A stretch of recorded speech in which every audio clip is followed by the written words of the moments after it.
Hello guys, welcome to our channel smart study with RS.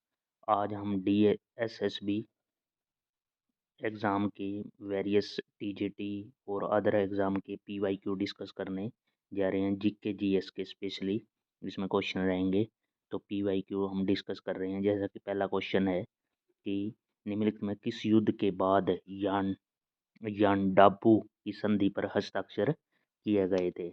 तो ये PYQ हैं, क्या पता सीधे आपको कुछ मिल जाएं। तो अंगल बर्मा प्रथम युद्ध, ठीक है। उसके बाद नेक्स्ट क्वेश्चन है कि दिसंबर 2022 में, लेटेस्ट क्वेश्चन है ये सभी, दिसंबर 2022 में निम्नलिखित में से किसने हॉकी इंडिया के साथ एफआईएच उड़ीसा हॉकी पुरुष विश्व कप 2023 भुवनेश्वर राउरकेला का आधिकारिक भागीदार बनने के लिए एक समझौता ज्ञापन एमओयू मोमरेंडम ऑफ अंडरस्टैंडिंग, एमओयू की फुल फॉर्म क्या होती है, मोमरेंडम ऑफ अंडरस्टैंडिंग पर हस्ताक्षर किए हैं। तो टाटा स्टील लिमिटेड, ठीक है, टाटा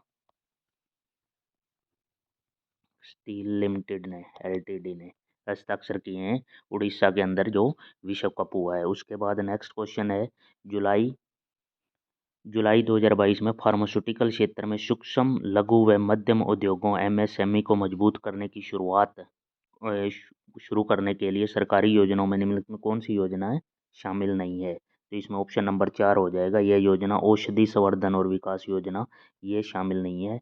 बाकी सारी योजनाएं औषधि एवं चिकित्सा उपकरण संवर्धन विकास योजना, औद्योगिक प्रौद्योगिकी उन्नयन सहायता योजना, यह सभी हैं। उसके बाद है वीबॉक्स इंडिया स्किल रिपोर्ट 2023 के संबंध में निम्नलिखित में कौन सा कथन गलत है। ध्यान से क्वेश्चन पढ़ना, कौन सा गलत है। भारतीय शहरों में सबसे अधिक रोजगार योग्य प्रतिभा मुंबई, लखनऊ और बेंगलुरु, ये तीनों ही मेट्रोपॉलिटन सिटी हैं, लेकिन तीनों, ये कथन गलत हो जाएगा कि ये कह रहा है कि सबसे ज़्यादा रोजगार योग्य प्रतिभा इन्हीं शहरों में है, तो ये गलत हो जाएगा। बाकी ये कथन सही है। उसके बाद नेक्स्ट क्वेश्चन है, विश्व जनसंख्या दिवस विश्व जनसंख्या दिवस पर जारी संयुक्त राष्ट्र सचिवालय के आर्थिक और सामाजिक मामलों के विभाग द्वारा तैयार वर्ल्ड पॉपुलेशन प्रोस्पेक्टस 2022 के अनुसार भारत के द्वारा किस वर्ष तक दुनिया के सबसे अधिक आबादी वाले चीन को पछाड़कर उससे आगे निकल जाने का अनुमान है। तो ये कब हो जाएगा भाई, 2023 का ईयर बताया है इसने। विश्व जनसंख्या दिवस कब होता है, 5 जून। वर्ल्ड पॉपुलेशन डे 5 जून, ये याद रखना। उसके बाद नेक्स्ट क्वेश्चन है, निम्नलिखित में कौन सा ब्रिटिश औपनिवेशिक स्थापित है, चेन्नई में स्थित है। ब्रिटिश औपनिवेशिक स्थापित है, उसके ब्रिटिश काल का जब अंग्रेजों का शासन था तो उस टाइम का एक है ये, चेन्नई में, तमिलनाडु के अंदर। तमिलनाडु की राजधानी है चेन्नई। डेविड यल और जोसेफ हेमर का मकबरा, ये अभी यहाँ चेन्नई में स्थापित है। उसके बाद नेक्स्ट क्वेश्चन है, निम्नलिखित में से किस योजना या सिद्धांत के अनुसार परमाणु के बाह्यतम कोश में अधिकतम 8 इलेक्ट्रॉन हो सकते हैं। तो ये क्या दिया था, बोरबेरी योजना, नील्स बोर ने ये दिया था कि सबसे ज़्यादा क्या है। तो बाह्यतम कोश में 8 इलेक्ट्रॉन हो सकते हैं। कोशों का में कितने इलेक्ट्रॉन हो सकते हैं, उसको आप 2n² से फिल कर सकते हो। जैसे n की वैल्यू 1 लोगे तो पहले में 2, उसके बाद 2 लोगे तो दूसरे में 8, उसके बाद 3 लोगे तो 18, इस तरह फिल कर सकते हो KLMN कोश को, इस तरह, ठीक है। उसके बाद है, निम्नलिखित में कौन सा एशिया का सबसे पहला यांत्रिक रूप से खोदा गया तेल का कुआं सबसे पहले असम के डिगबोई में खोजा गया था भाई। इंपॉर्टेंट क्वेश्चन, माकुम असम के अंदर, ठीक है। उसके बाद है ONGC, हमारी ये एक महारत्न कंपनी है, यह द्वारा निम्नलिखित में किस स्थान पर भारत की पहली भूतापीय क्षेत्र विकास परियोजना स्थापित की गई थी। तो ये लद्दाख के अंदर स्थापना की गई थी। निम्नलिखित में से किस वाद्य यंत्र का निर्माण भगवान शिव द्वारा किया गया माना जाता है, जो देवी पार्वती की सुंदरता को अर्पित है। तो ये क्या था, रुद्र वीणा, ठीक है। उसके बाद नेक्स्ट क्वेश्चन है, उस विकल्प का पहचान कीजिए जो निम्नलिखित हवाई अड्डों को उनके स्तर में हमें दक्षिण से उत्तर की ओर व्यवस्थित करता है। इसमें से कौन सा दक्षिण से उत्तर की ओर इस तरह कौन सा व्यवस्थित करता है। तो यह यहाँ पे है, दे रखा है, गुरु रामदास के अंतर्राष्ट्रीय हवाई अड्डा, उसके बाद वीर सावरकर अंतर्राष्ट्रीय हवाई अड्डा, गुरु रामदास अंतर्राष्ट्रीय हवाई अड्डा अमृतसर के अंदर, वीर सावरकर अंतर्राष्ट्रीय हवाई अड्डा, उसके बाद इंदिरा गांधी दिल्ली के अंदर, बाबा रतन भीमराव अम्बेडकर अंतर्राष्ट्रीय हवाई अड्डा आंध्र प्रदेश हैदराबाद, तो ये सब दे रखे हैं हमारे पास। जो दे रखा है 2431, ये ऐसे ऑर्डर होगा। ये 2431 सबसे पहले अंतरवीर सावरकर नीचे है। उसके बाद 4 नंबर पे है बाबा राव भीमराव अम्बेडकर। उसके बाद फिर आएगा आपका इंदिरा गांधी। और सबसे ऊपर फिर क्या आएगा 1 नंबर पर गुरु रामदास। ये और ऊपर पड़ जाता है अमृतसर चंडीगढ़। ठीक है। उसके बाद है अपने पिता की ओर से बाबर। बाबर कहाँ का वंशज था? बाबर क्या था? बाबर तैमूर थे भाई। ये बाबर, बाबर हुमायूं ये है। बाबर क्या था? तो अपने पिता की ओर से तैमूर वंश से संबंध रखता था। उसके बाद है भारत द्वारा, ये है इनकी लैंग्वेज क्या थी बाबर और की? ये है टर्किश लैंग्वेज में अपना लिखते थे ये। भारत द्वारा पशुओं के लिए निर्मित पहला कोविड-19 टीका निम्नलिखित में कौन सा था? तो ये था एनकोवैक्स। एंकोवैक्स। उसके बाद नेक्स्ट क्वेश्चन है परमाणु के मॉडल के संबंध में निम्नलिखित अवधारणाएं परमाणु के किस मॉडल के द्वारा दी गई हैं? तो बोर्स का, नील्स बोर्स का जो है मॉडल था उसमें केवल कुछ विशेषताएं, ये देखो, इलेक्ट्रॉन के विभिन्न कक्षाओं के रूप में जाना जाता है जो कोई परमाणु के अंदर अनुमति दी जाती है। विविक्त कक्षाओं में घूमते समय इलेक्ट्रॉन ऊर्जा का विकिरण नहीं करते। ये सब कक्षा के बारे में जो बताया था वो दिया था नील्स बोर्स ने ही दिया था भाई, नील्स बोर। ठीक है। उसके बाद है धन विधेयक से, ये पॉलिटिकल क्वेश्चन आ गए हैं। धन विधेयक, पहले तो ये धन विधेयक क्या, मनी बिल केवल लोकसभा में पास होता है, प्रस्तुत किया जाता है। पहला कथन तो सही है, पहला यही है। उसके बाद है राज्यसभा लोकसभा द्वारा पारित और प्रेषित धन विधेयक में संशोधन नहीं कर सकती, राज्यसभा नहीं कर सकती, ये बात भी ठीक है। उसके बाद राज्यसभा धन विधेयक में संशोधन की सिफारिश कर सकती है, ये ठीक है। उसके बाद चौथा क्या है, राज्यसभा द्वारा सभी धन विधेयकों को उनकी प्राप्ति की तिथि में 15 दिन के भीतर लोकसभा को लौटा देना चाहिए। इसमें वो कोई दिक्कत नहीं है, ये तो अपने आप लोकसभा से पारित माना जाता है, चाहे वो लौटाए चाहे ना लौटाए। उसके बाद है 15-16 नंबर, भारत का पहला अंतर्राष्ट्रीय वित्तीय सेवा केंद्र, वित्तीय सेवा केंद्र IFSC कहाँ स्थापित किया गया है भाई? गुजरात के अंदर है IFSC। उसके बाद है मौलिक अधिकारों पर गठित की गई समिति ने भारत में मौलिक अधिकारों के संबंध में निम्नलिखित सुझाव दिए हैं। मौलिक अधिकार से संबंधित इसमें न्यायिक अधिकारों और गैर न्यायिक अधिकारों के बीच अंतर किया। इसने सुझाव दिया है कि अल्पसंख्यकों के अधिकारों की रक्षा की जानी चाहिए। ये से था सप्रू समिति, सप्रू समिति, सप्रू समिति। ठीक है, मौलिक अधिकारों पे इन्होंने अपनी एक रिपोर्ट दी है। उसके बाद है विधेयक अथवा यथा संशोधित विधेयक को लोकसभा में पारित करने के प्रस्ताव पर अंतिम चर्चा किस वाचन में की जाती है? तो ये तीसरे वाचन में है, डायरेक्ट फैक्चुअल क्वेश्चन, तीसरे वाचन में, थर्ड।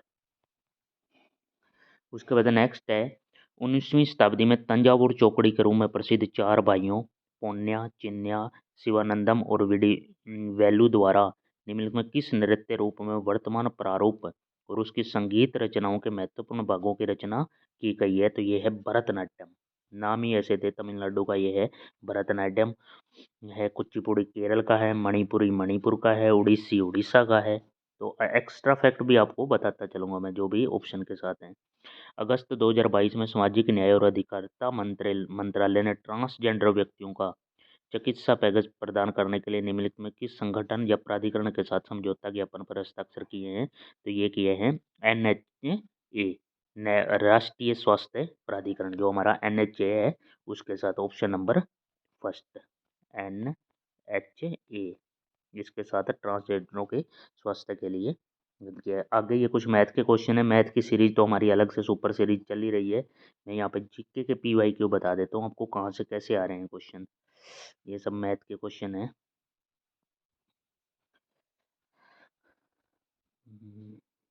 ये कुछ इंग्लिश के क्वेश्चन ऐड हुए हैं इसी PDF में।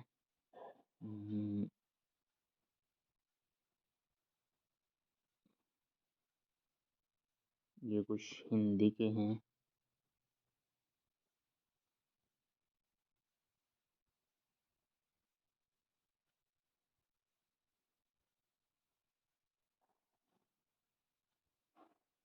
ये कुछ गद्यांश पद्यांश के लिए दे रखा है। उसके बाद है यहाँ से कुछ क्वेश्चन जीके के हैं। ये है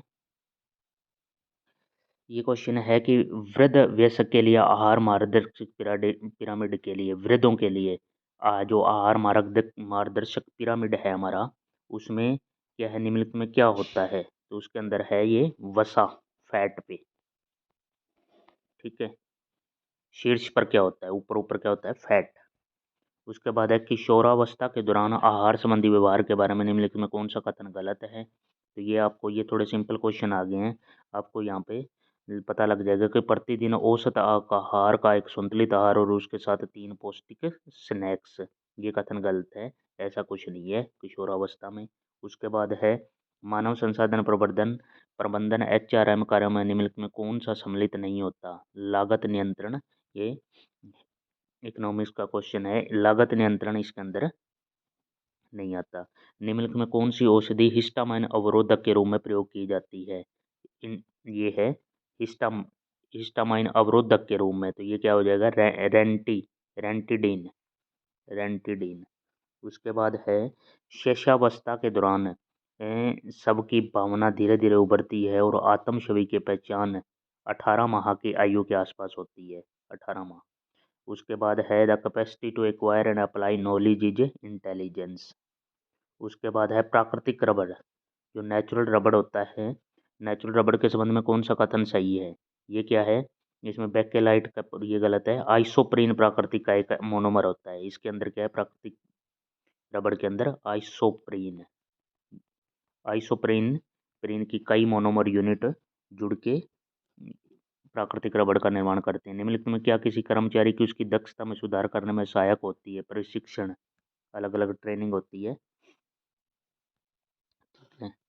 उसके बाद नेक्स्ट क्वेश्चन है which of the flowing disorder is related to the body image distortion that is seen in adolescence or the period what a person is struggling with a self identity and most vulnerable to body image problem। तो ये क्या होता है भाई, ये related to image, सही से नहीं दे, एनोरेक्सिया नर्वोसा, एनोरेक्सिया नर्वोसा हो जाता है। 25 डिग्री सेल्सियस पर निम्नलिखित में किस माध्यम में धमनी की चाल न्यूनतम होती है? सबसे कम होती है ऑक्सीजन, इस माध्यम में। उसके बाद है job, job description is an outcome of job analysis. उसके बाद नेक्स्ट क्वेश्चन है कि मासिक चक्र के दौरान रक्त हानि के कारण महिलाओं को आयरन की कमी हो जाती है, इसलिए आयरन की टेबलेट दी जाती है। आयरन Fe होता है इसका सिंबल। उसके बाद नेक्स्ट क्वेश्चन है एक वयस्क व्यक्ति को प्रतिदिन उसके प्रति किलोग्राम शारीरिक भार के लिए कितने ग्राम प्रोटीन की आवश्यकता होती है? 0.8 ग्राम, ऑप्शन नंबर फर्स्ट। उसके बाद है लड़के और लड़कियों की पोषक आवश्यकताएं किस वर्ष की आयु तक समान रहती हैं? तो 9 वर्ष तक समान, उसके बाद चेंज हो जाती हैं। उसके बाद है नेक्स्ट त्वरण की, त्वरण की विमाएँ बताओ। त्वरण एक्सेलरेशन की, यहाँ पे ये एक्सेलरेशन क्या होता है, एक्सेलरेशन मैं आपको बता देता हूँ, यहाँ पे फॉर्मूले से आपको डिसाइड होगा। Acceleration is equal to velocity upon time. Velocity क्या होती है, डिस्टेंस अपॉन टाइम। डिस्टेंस का एल और टाइम का नीचे टी, और एक टी पहले ही था, तो ये क्या हो जाएगा यहाँ पे एल टी माइनस टू। तो यहाँ पे क्या हो गया, एम तो जीरो हो गया, एल वन हो गया और टी माइनस टू, ये हो गया ऑप्शन नंबर फोर्थ। ठीक है, ऐसे आपको निकालना है, फॉर्मूले से एक्सेलरेशन का पूछ रखा था। उसके बाद है निम्नलिखित में क्या फास्ट फूड में अधिक मात्रा में पाया जाता है? तो सबसे ज़्यादा फास्ट फूड में क्या पाया मिलता है? सोडियम। इसका परमाणु संख्या 11 होती है, सिंबल इसका 11 है। द्रव्यमान संख्या 23 होती है। यहाँ पे मैं और एक्स्ट्रा बताऊँ आपको, तो 11 यहाँ पे क्या है, प्रोटॉन की संख्या भी यहाँ पे 11 है, यहाँ पे इलेक्ट्रॉन की संख्या भी यहाँ पे 11 है, और जब न्यूट्रॉन निकालूंगा तो न्यूट्रॉन की संख्या कितनी होगी, 23 माइनस 11 12। ठीक है, नेक्स्ट क्वेश्चन, निम्नलिखित में कौन सा कथन छोटे बच्चों की समय की समझ की विशेषता नहीं है? उनका सब विवरण ठोस शब्दों में नहीं होता, बोल सही से नहीं बता पाते, एक्सप्लेन नहीं कर पाते, ये है। वयोवृद्ध व्यक्तियों के लिए स्वस्थ पोषण के संबंध में निम्नलिखित में कौन सा विकल्प गलत है? वसा के सेवन में वृद्धि, ये गलत है। निम्नलिखित में उसके बाद है कौन सा जल में घुलनशील विटामिन है? जल में घुलनशील विटामिन कौन से होते हैं? दो ही विटामिन जल और में घुलनशील हैं, एक तो विटामिन बी और एक सी। उसके बाद वसा में घुलनशील के लिए मैं ट्रिक बता देता हूँ, कीड़ा, मतलब विटामिन ए डी ई के, इसको याद रख लेना, कीड़ा ये वसा में घुलनशील है। और ये पानी में घुलनशील हैं BC, बी विटामिन बी और विटामिन सी। सी को कहते हैं एस्कॉर्बिक एसिड, बी को कहते हैं बेरीबेरी। ठीक है। ए को ए रेटिनॉल, इसकी कमी से क्या हो जाता है, आंखों की रोशनी कमजोर हो जाती है। उसके बाद है सूखा रोग, रिकेटस और अस्थि कोशिकालता विकार किसकी कमी के कारण हो जाता है, तो ये विटामिन डी की कमी से हो जाता है जो वसा में घुलनशील है। उसके बाद है समसूत्र, माइटोसिस की किस अवस्था के दौरान गुणसूत्र कोशिका के कोशिका द्रव्य के माध्यम में फैलते हैं, तो ये क्या है, मेटाफेज के अंदर, मध्य अवस्था के लिए माइटोसिस किस अवस्था के दौरान गुणसूत्र कोशिका। उसके बाद है अगला, अवरोधी एंडोसिन द्वारा डीएनए को काटने को डीएनए के टुकड़े हो जाते हैं, इन टुकड़ों को निम्नलिखित किस तकनीक से पृथक किया जा सकता है, जेल इलेक्ट्रोफेरेसिस, जेल इलेक्ट्रोफेरेसिस। ठीक है। उसके बाद हम यह इसी सीरीज को यहाँ एंड करते हैं, आगे फिर कुछ जीके के क्वेश्चनों के साथ जुड़ेंगे। Thank you for watching. ज़्यादा से ज़्यादा चैनल को सब्सक्राइब करें, लाइक करें। Thank you.